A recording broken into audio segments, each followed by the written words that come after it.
Hay lugares que parecen hechos solo de concreto, salones y horarios, pero en realidad son otra cosa.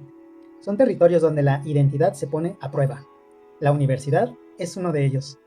Muchos llegan con una idea clara. Voy a estudiar esto para ser alguien en la vida. Y suena lógico. Carreras, materias, exámenes, títulos. Todo parece organizado en función de un futuro profesional. Pero lo que casi nadie dice al inicio es que la universidad no solo forma lo que haces, empieza a transformar quién eres. Porque no es solo un espacio académico, es un laboratorio humano, donde se mezclan ideas, historias, crisis, descubrimientos, amistades, fracasos y decisiones que no vienen en el plan de estudios. Ahí, en medio de clases que a veces motivan y otras que se sienten eternas, empieza a suceder algo más profundo. La identidad entra en movimiento. Muchos jóvenes llegan con certezas heredadas sobre la vida, sobre el éxito, sobre el amor, sobre Dios. Pero la universidad, allí, en ese lugar, esas certezas se exponen, se contrastan, se cuestionan, a veces se rompen. Un profesor lanza una idea que incomoda. Un compañero piensa totalmente distinto a ti. Un libro abre una perspectiva nueva. Una conversación a medianoche deja más preguntas que respuestas. Y poco a poco el mundo se vuelve más amplio, más complejo, más real. La psicología lo describe como un proceso de exploración identitaria intensiva.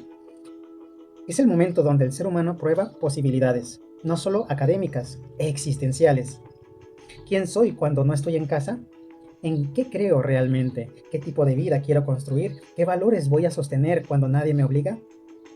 La universidad no siempre da respuestas, pero activa preguntas que ya no se pueden ignorar. Y en ese proceso aparecen varias tensiones. Algunos se pierden en la presión del rendimiento, notas, promedios, comparaciones, miedo al fracaso, como si el valor personal dependiera de su número. Otros se diluyen en la vida social, fiestas, relaciones superficiales, dinámicas que comprometen pertenencia, pero a veces nos dejan vacíos. Otros entran en crisis más profundas, cambian de carrera, dudan de todo, se sienten desubicados, como si hubieran llegado al lugar correcto, pero con preguntas que no encajan. Y en medio de todo esto hay una realidad silenciosa. La universidad no solo te está formando, te está revelando. Revela tus capacidades, pero también tus límites. Revela tus talentos, pero también tus inseguridades. Revela lo que te apasiona y lo que simplemente haces por inercia. Y eso puede ser incómodo, honestamente. Pero ya no se trata solo de aprobar materias, se trata de empezar a leerte tú mismo. Desde la filosofía, este momento se entiende como el despertar, el pensamiento crítico. Pero el pensamiento crítico no solo analiza el mundo, también se vuelve hacia adentro. Y ahí la cosa cambia, porque cuestionar ideas es más fácil que cuestionar la propia vida. Y sin embargo, la universidad, en su forma más profunda, empuja hacia eso, hacia una conciencia más despierta, más incómoda, pero más libre.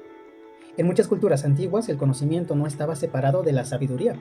Aprender no era solo acumular información, era transformarse. Hoy, en medio de sistemas educativos acelerados y competitivos, esa conexión a veces se pierde, pero no desaparece del todo. Sigue ocurriendo en los márgenes, en una clase que te mueve algo, en una conversación que te confronta, en un silencio donde te preguntas si estás en el camino correcto. Y ahí aparece una intuición clave. No todo el que pasa por la universidad se encuentra a sí mismo, pero muchos empiezan a buscarse. Y esa búsqueda es más importante que cualquier título, porque puedes graduarte con conocimientos y seguir perdido por dentro. O puedes atravesar la experiencia universitaria con conciencia y comenzar a construir una identidad más sólida, más honesta, más tuya. Aquí es donde la espiritualidad vuelve a entrar en escena, no como un añadido, sino como una dimensión necesaria para ti.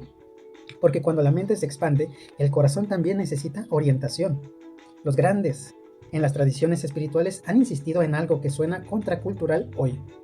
No basta con saber. Hay que integrar lo que se sabe en la vida.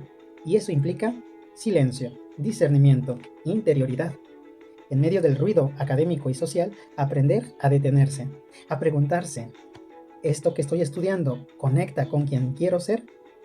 ¿Esta vida que estoy llevando tiene sentido para mí? ¿Estoy creciendo o solo avanzo?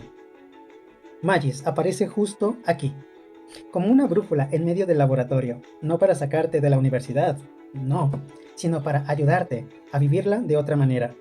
Ser Magis no significa estudiar más, significa estudiarte a ti mismo mientras estudias el mundo.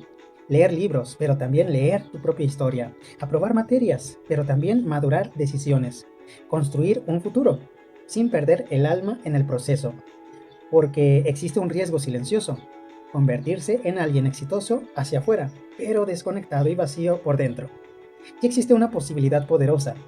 Usar este tiempo como un espacio de integración, donde la razón y el sentido se encuentran, donde la ciencia dialogue con la vida, donde la búsqueda intelectual no apague la búsqueda espiritual, sino que la profundice. La universidad puede ser muchas cosas.